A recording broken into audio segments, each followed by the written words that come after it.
নির্বাচনের নামে প্রহসন আর চলবে না। নাজিরগঞ্জে হিলালি আর এসএম মনিরুজ্জামান দুধুর হুঁশিয়ারি। রুবেল মিয়ার পাঠানো তথ্য ও ভিডিও চিত্রে থাকছে বিস্তারিত। নির্বাচনের নামে আর কোনো প্রহসন চলবে না। জনগণের সরকার গঠন না হওয়া পর্যন্ত রাজপথ ছাড়বে না বিএনপি। এই হুঁশিয়ারি উচ্চারণ করেন বিএনপির জাতীয় নির্বাহী কমিটির সদস্য ও নেত্রকোনা জেলা বিএনপির সদস্য সচিব ড রফিকুল ইসলাম হিলালি বুধবার বিকেলে আটপাড়া উপজেলার ৭ নং সুখারী ইউনিয়নের নাজিরগঞ্জ বাজারে ইউনিয়ন বিএনপি ও অঙ্গ সহযোগী সংগঠনের আয়োজিত এক কর্মী সমাবেশে তিনি এসব কথা বলেন। সমাবেশে নেত্রকোনা জেলা বিএনপির যুগ্ম আহ্বায়ক এসএম মনিরুজ্জামান দুধুসহ বিশেষ অতিথি হিসেবে উপস্থিত ছিলেন আটপাড়া উপজেলা বিএনপির সভাপতি আলহাজ মাসুম চৌধুরী ও সাধারণ সম্পাদক রফিকুল ইসলাম রফিক ও আটপাড়া উপজেলা পরিষদের চেয়ারম্যান প্রার্থী তৌসিফুল ইসলাম খান।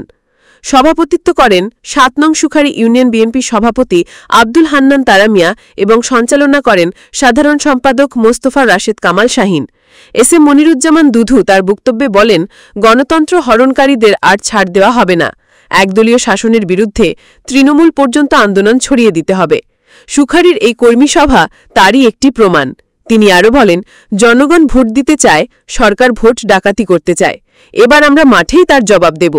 কর্মী সভায় দলের স্থানীয় নেতৃবৃন্দ, যুবদল, স্বেচ্ছাসেবক দল, ছাত্রদল সহ বিভিন্ন সহযোগী সংগঠনের শত শত নেতাকর্মী উপস্থিত ছিলেন। বক্তারা ৩১ দফা দাবির বাস্তবায়ন এবং নির্দলীয় সরকারের অধীনে নির্বাচন আদায়ের পক্ষে সোচ্চার হন। সাংগঠনিক ব্যবস্থা গ্রহণ করতে আমি কোনো কৃপণতা করব না। প্রিয় ভাইয়ের আমার, বিগত কমিটি করার সময় অনেক যোগ্য নেতৃবৃন্দকে জায়গা দেওয়া সম্ভব হয় নাই। অনেকের প্রতি অবিচার করা হয়েছে। আমি মাসুম চৌধুরী সাহেবকেও বলেছি, রফিকুল ইসলাম সাহেবকেও বলেছি, যাদেরকে আমরা ওই কমিটিতে রাখা সম্ভব হয় নাই, আগামীতে যে কোনো কর্মকাণ্ডে তাদেরকে সর্বোচ্চ সম্মান দিয়ে পাশাপাশি সকলে মিলে বিএনপিটা যাতে সকলেই সম্মানের সঙ্গে করতে পারেন এই ব্যবস্থা আপনারা করবেন। আমিও আপনাদের সঙ্গে কথা দিচ্ছি, বিগত দিনে যাদেরকে আপনাদেরকে এবারে সম্মানিত করার আমরা সুযোগ পাই নাই, এখন থেকে আগামী দিন পর্যন্ত বিএনপির সকল কর্মকাণ্ডে আপনাদেরকে সাথে নিয়ে আমরা কাজ করতে চাই। এই বিএনপিটা আমার না, এই বিএনপি আমার বাবার রেখে যাওয়া সম্পদ না। এই বিএনপি শহীদ রাষ্ট্রপতি জিয়াউর রহমানের দল। এই দল আমার নেত্রী খালেদা জিয়ার দল। এই দলটির আমার প্রিয় নেতা তারেক রহমান সাহেবের দল। এই দল যারা করেছেন, জন্মলগ্ন থেকে সুখারী ইউনিয়নে বিএনপিকে যারা প্রতিষ্ঠিত করেছেন, প্রত্যেকে এখানে সামনের সারিতে আমার শ্রদ্ধেয় মুরব্বিয়ান বসে রয়েছেন। অনেকে হয়তো অসুস্থতার জন্য আসতে পারেন নাই। আপনাদের কাছে আমার মুরব্বী যারা রয়েছেন, আপনাদের কাছে আমার বিনীত অনুরোধ থাকবে, সকলকে নিয়ে আবার ঐক্যবদ্ধভাবে সুখারী ইউনিয়ন বিএনপি পূর্বে যেভাবে শক্তিশালী ছিল, নুরুল আমিন তালুকদার সাহেবের সময় যেরকম একটি পাহাড়ের মতো সংগঠন ছিল, আবারও সকলে মিলে আবার পাহাড়ের মতো একটি সংগঠন যেন বিএনপি রূপান্তরিত হয়, এই লক্ষ্যে বাইরেদেরকে ছিনিয়ে দিয়েছিল যারা, এরা হচ্ছে বাংলাদেশের রাজাকার আল বদর আল পাক পিস কমিটির সদস্য। ওরা ওসিম আকরামের নাম নিতে চায় না। কেন নিতে চায় না? বিএনপি এস্টাবলিশ হয়ে যাবে বন্ধুরা আমার, ছাত্র দলের ক্রেডিট চলে আসবে। বলে কি মাস্টার মাইন্ড? কিসের মাস্টার মাইন্ড? তোমরা যারা আন্দোলন করেছিল, এই হাসনাত আব্দুল্লাহ ফারদেশ, এরা ছাত্রলীগের ছত্র ছায় ছিল বন্ধুরা আমার। বন্ধুরা আমার, আজকে ঢাকা বিশ্ববিদ্যালয়ে ছাত্র শিবিরের যে সভাপতি, সাধারণ সম্পাদক, এরা ছাত্রলীগের দেশে, ছাত্রলীগের ভিতরে থেকে আপনার ঢাকা বিশ্ববিদ্যালয়ের বিভিন্ন হলে থেকে এই সাধারণ ছাত্র ছাত্রীদের উপর ছাত্রলীগ যেমনি করে হামলা করেছে, ওই শিবিরের ছেলেরাও ঠিক তেমনি করে হামলা করেছে বন্ধুরা আমার। ছাত্র দলের পোলাপান, ছাত্র দলের কোন একটি কর্মী তো আপনার পলায় পলায় রাজনীতি করে না, একটি লোক পলায় পলায় রাজনীতি করে না, আত্মগোপনে কি রাজনীতি করে? কিন্তু তারা কেন করে? আপনাদের বিবেকের কাছে প্রশ্ন। আজকে আপনার এখানে বক্তারাই বলেছেন যে আগামীতে হয়তোবা বা হবে ডক্টর রফিকুল ইসলাম হেলালি সাহেবকে হয়তো ধানের শীষের মনোনয়ন দিবেন, এখানে বক্তারা বলেছেন। আমি আপনাদের উদ্দেশ্যে বলতে চাই, ডক্টর রফিকুল ইসলাম হেলালিকে ধানের শীষের নমিনেশন মনোনয়ন আগামী নির্বাচনে দিবেন, দিতে পারে হয়তোবা, তবে কিন্তু এগুলো আমি বলতে চাই না। ডক্টর রফিকুল ইসলাম হেলালি তো আটপাড়া কেন্দ্র ধানের শীষের নমিনি প্রেজেন্ট আছেন। উনি কি আমরা বক্তৃতায় বলি না যে কেন্দ্র আটপাড়া ধানের শীষের নমিনি পাড়াটা নেত্রকোনা ডাক্তার আনোয়ারুল হক সাহেব ধানের শীষের নমিনি, আমরা কি বলি না? তাহলে ওইটা নির্ধারিত করা। আল্লাহর যদি বহির্মঙ্গল দেখা না দেয় তাহলে তো তারা আছে, বেঙ্গল লালের মতো আছে, ঠিক আছে না? আর যদি মনে করেন আল্লাহ বহির্মঙ্গল না দেয় তাহলে উনি ইলেকশন করবে, ওনাকে দিয়ে আপনারা ইলেকশন করাবেন। আমি আপনাদের উদ্দেশ্যে বলতে চাই, এই সুকারি ইউনিয়নের অনেক ঐতিহ্য রয়েছে। এই ইউনিয়নে জন্মগ্রহণ করেছিলেন সাবেক সংসদ সদস্য, আপনাদের কৃতি সন্তান জনাব নুরুল আমিন তালুকদার এমপি সাহেব। জনাব নুরুল আমিন তালুকদার এমপি সাহেবকে আপনারা যেমনি করে ভোট দিয়ে ধানের শীষে ভোট দিয়ে বাক্স বোঝাই করে আপনারা এমপি নির্বাচিত করেছিলেন, আগামী জাতীয় সংসদ নির্বাচনে ঠিক তেমনি করে ধানের শীষের প্রতীকে বাক্স বোঝাই করে ভোট দিয়ে আপনারা আজকে এই বাংলাদেশে যে ষড়যন্ত্র শুরু হয়েছে, আজকে আপনার অনেক বড় বড় নেতারাই আপনার স্লোগান দেয় যে আপনার যারা মুসলমান দাঁড়িয়ে রেখেছে, ইসলামের নামে কলঙ্কিত অধ্যায় রচনা করেছে, আপনার বক্তৃতা নাই, স্লোগান নাই যে কাউয়া গেছে ইন্ডিয়া, ইন্ডিয়াতে আসছে আর একজন সালাউদ্দিন আহমেদের নাম নিয়ে আরেকটি কাপড়ের তলের কথা বলছে। আপনার দাঁড়িয়েওলা মৌলানা সাহেব মৌলানাদের পার্টি করে।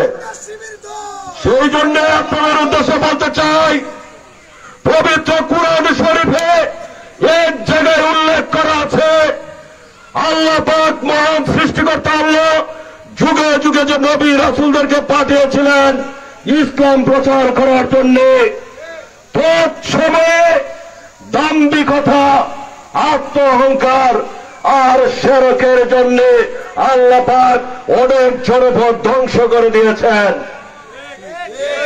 চরমনের রাজন করেন আপনি শেখ হাসিনার সাথে আপাত করে খুলনার মেয়র হতে গিয়েছিলেন। আপনার যদি আধ্যাত্মিক শক্তি থাকতো তো বরিশালে, আপনার যদি আধ্যাত্মিক শক্তি থাকতো, আপনার যখন দাঁতগুলি ভেঙ্গে ভেঙ্গে রক্তাক্ত করে আপনাকে নির্যাতন করে আপনাকে যখন তাড়িয়ে দিয়েছিল, কাপড় চোপড় ছিঁড়ে আপনার ফিরালি কোথায় ছিল সেদিন? প্রিয় ভাই আমার, আজকে জামাতের উদ্দেশ্যে বলতে চাই,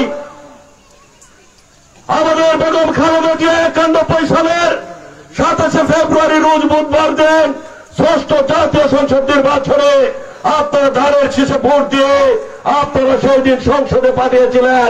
বেগম খালেদা জিয়া বাংলাদেশের প্রধানমন্ত্রী হিসেবে দায়িত্ব পালন করেছিল। সেই দিন জামাতের 18টি সিট ছিল 91 সালের সংসদে। 24 মার্চ 95 সালে এই জামাতে ইসলাম আওয়ামী লীগের সাথে আঘাত করে সংসদ থেকে পদত্যাগ করে আপনার রাজপথে চলে আসছিল তত্ত্বাবধায়ক সরকারের বিল পাস করার আন্দোলনের জন্য। এই আওয়ামী লীগের সাথে হাত মিলিয়ে শেখ হাসিনা, নিজামী, গোলাম আজম থেকে শুরু করে আপনারা সকলে যুগপৎ আন্দোলন করেছে। বিএনপির বিরুদ্ধে এই জামাতে ইসলাম অবস্থান নিয়ে দিয়েছিল আওয়ামী লীগের পক্ষ হয়ে। বন্ধুরা আমার, যখন আপনার 93 সালের 12 জুন যখন নির্বাচন হলো, তখন আওয়ামী লীগ জামাতে ইসলামকে নেয় নাই, বিএনপিও জামাতে ইসলামকে নেয় নাই। সেদিন আপনাদের হ্যাডাম কোথায় ছিল? সারা বাংলাদেশে ইলেকশন করে 3টা সিট পাইছিলেন, 3টা। বেড়াগিরি করেন, মস্তানি করেন, দাম্ভিকতা দেখান, আসেন আপনি সুকারি ইউনিয়নে চেয়ারম্যান ইলেকশন করেন। কি পারবো? মেম্বার ফাঁস করতে পারবো? হ্যাঁ, ওই মুরব্বীরা পারবে নাকি? তাহলে আমি আপনাদের উদ্দেশ্যে বলতে চাই, সাবধান হয়ে যান। স্বাধীনতার মহান ঘোষক শহীদ রাষ্ট্রপতি জিয়াউর রহমানের নাম নিয়ে, দেশনেত্রী বেগম খালেদা জিয়ার নাম নিয়ে, তারেক রহমানের নাম নিয়ে আপনারা কুরুচিপূর্ণ মন্তব্য যদি করেন, আমাদের ছাত্রদল, স্বেচ্ছাসেবক দল, যুব দলের যথেষ্ট আপনাদের জিপ টেনে কেটে হিস্ট্রে বঙ্গোপসাগরে ফেলে দেওয়া। আপনারা, আপনাদের উদ্দেশ্যে আমি বলতে চাই, বন্ধুরা আমার, আপনারা জানেন আরেকটি সংগঠন, যে সংগঠনটি আজকে গোপালগঞ্জ থেকে দাওয়া খেয়ে আর্মি সেনাবাহিনীদের ট্যাঙ্কের যে ভিতরে যে উন্ডের গর্তের মতো, সাপের গর্তের মতো একটা গর্ত আছে, ট্যাঙ্কের ভিতরে ঢুকায় যায়। কিছুক্ষণ আগে দেখলাম, মুন্ডারে ভিজে গেলাম, এই জান্ডার, সেনাবাহিনীর এই জান্ডার নাম কি? কয় ট্যাঙ্ক। ট্যাঙ্ক হাসনাত আব্দুল্লাহ, সারজি সালাম, আপনি নাহিদ, আপনাদেরকে যখন ডিবি হারুনে ধরে নিয়ে গিয়েছিল, আপনাদেরকে হারুনের বাতের হোটেলে ভাত খাইয়ে দিয়েছিল। আপনারা কিন্তু শেখ হাসিনার সাথে আঘাত করেছিলেন, আপনারা কিন্তু আপোষ করেছিলেন। সেদিন অসীম আকরামরা আপোষ করে নাই, ছাত্রদল আপোষ করে নাই, স্বেচ্ছাসেবক দল, যুব দল, বিএনপি আপোষ করে নাই। বিশ্ববিদ্যালয়ের ছাত্রছাত্রীরা, বেসরকারি বিশ্ববিদ্যালয়ের ছাত্রছাত্রীরা এই আন্দোলনকে ত্বরান্বিত করে গিয়েছিল। বন্ধুরা আমার, আর আজকে আপনারা মাস্টার মাইন্ডের গল্প করেছে, আপনারা মাস্টার মাইন্ড। 28 অক্টোবর আপনারা গিয়েছিলেন হেলালি সাহেবের নেতৃত্বে পল্টন ময়দানে। 28 অক্টোবর থেকে, তার পূর্বে থেকে ডক্টর রফিকুল ইসলাম হেলালির নামে মিনিমাম এখন পর্যন্ত আপনার এই শেখ হাসিনার আমলে 56টি থেকে 64টি মামলা হয়েছে, গায়েবী মামলা। আপনার হেলালি সাহেব কি পরীক্ষা দিবে আপনাদের কাছে? হেলালি সাহেবের পরীক্ষা তো আমরা অনেক আগে থেকে দেখে আসছি। 96 যখন আওয়ামী লীগ রাষ্ট্রীয় ক্ষমতায়, সর্বপ্রথম আওয়ামী লীগ একটি আইন পাস করেছিল, সেই আইনটির নাম ছিল জননিরাপত্তা আইন। নেত্রকোনা জেলার মধ্যে সর্বপ্রথম ডক্টর রফিকুল ইসলাম হেলালি সাহেবের পিতা সহ, হেলালি সাহেব সহ তাদের 43 জনকে গ্রেপ্তার করা হয়েছিল জননিরাপত্তা আইনে। তখন নেত্রকোনার জেলখানা ছিল সেই কালেক্টরেট ভবনের পাশে, দত্ত স্কুলের অপোজিটে পুরান জেলখানা। আমরা কুরবান গরু জবাই করে আমরা সেই দিন খাবার খাইয়েছিলাম। আজকে আপনার নেতা এখানে রাত সাক্ষী, জিজ্ঞেস করে দেখেন সত্য না মিথ্যা। আমরা প্লাস্টিক